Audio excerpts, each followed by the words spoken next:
before this happening, that there has already been quite many years back education for massage, also for visually impaired. But surprisingly, those people who were masseurs actually found that it was not so easy to get work as a visually impaired masseur. They were at that time highly respected, and it is because of the history in Finland. And because of that, they wanted to get together and put up an association where they can, as a group, go and try to improve, for instance, the possibility to have work. During that time, also the first clinic was sort of raised up here in Helsinki. Of course, the other question was that they wanted to know more. They wanted to start additional courses for masseurs during that time already. And it was actually a good thing, because little by little, those people who were educated as masseurs had a possibility to get also jobs, mostly in the clinics owned by this association. And during the years, the second very big issue was that they had an education we call assistant physiotherapists. It started something 1970-71. And the visually impaired masseurs were almost the first group to have this education. And it opened new possibilities to have jobs, not only in private sector but also in public healthcare,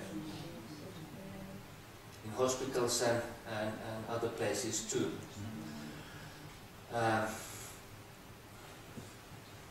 And on the best years,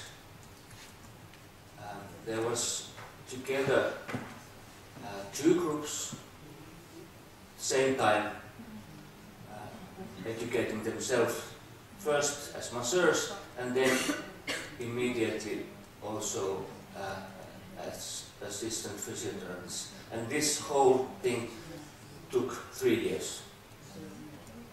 So we had, in the best years, we had almost 50 people graduating at the same time.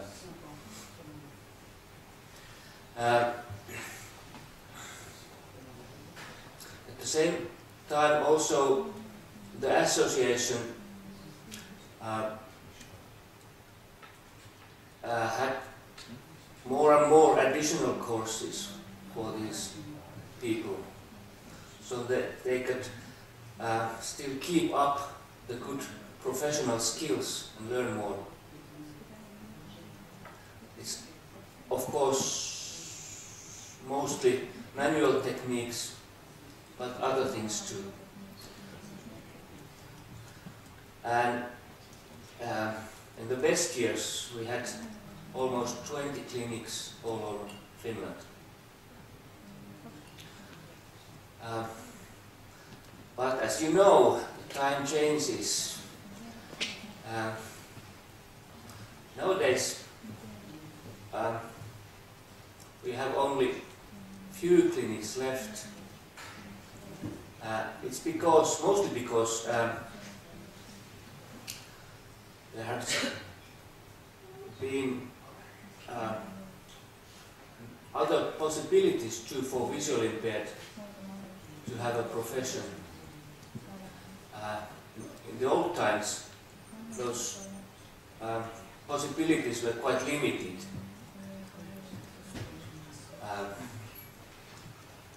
In Finland, visually impaired people work all over in about 100 different professions now. You can say what? Sorry? What profession? Oh, I don't even remember those. So there is 100 of them, so altogether, so a lot.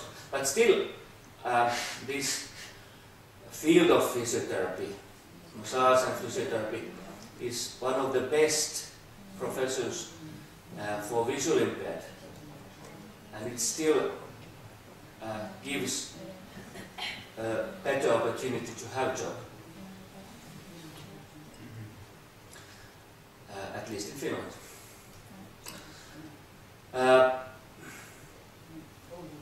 Actually, we are anyway today wrestling with the same questions than those persons at the beginning. We're still thinking a lot of job possibilities. We still face problems to get job, but and of course we still see that there is a big need to have these additional courses, and we try to improve them all the time. We still see that it's very important to share professional knowledge for our people, and of course put it in the form that a visually impaired person can read that.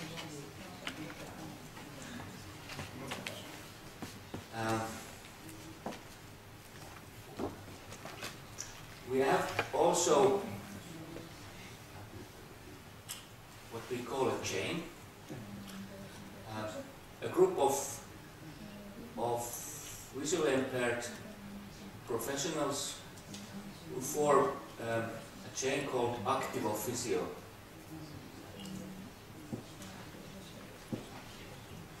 Actually, it is an old group. The name has changed during the years, and actually we changed also the layout last year.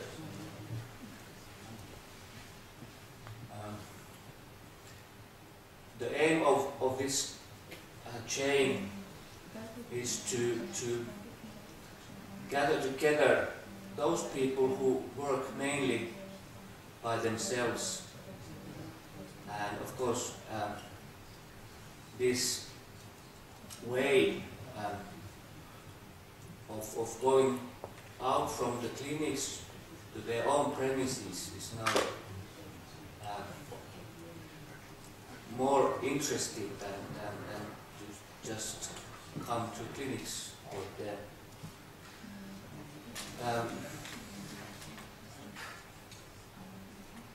Because we now have a united name for our chains, it's much more easier to, for instance, market our services.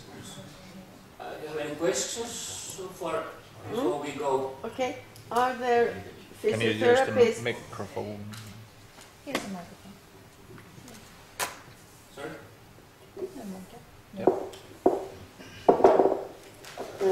It's Monica here from Sweden. Are there physiotherapists also in the Activo, or is it masseurs and physiotherapy assistants in Activo? Well, we have all. Of course, as you already told yesterday, there are about 20 visually impaired physiotherapists altogether in Finland. But in our chain, of course, most of people are masseurs. The education for assistant physiotherapy has ended sometimes 97, 98. So there is no such education anymore. But of course we have people who have done this education. Actually most of our members have been first masseurs, then assistant physiotherapists, and after that physiotherapists. Why did it stop? Yes, there was a big change in the whole system. So they changed the healthcare education in those times, and then they just dropped the assistant physiotherapist off because they found that there was no need for that. Actually, the assistant physiotherapist education was put up because there wasn't enough physiotherapists during that time in 1970.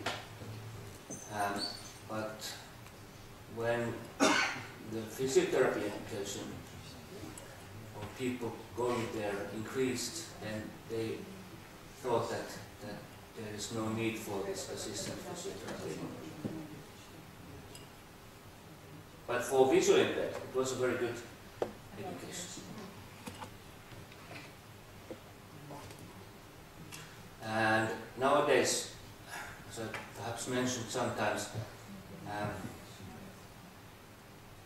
nearly everyone visually impaired masseur on physiotherapy work as self-employed.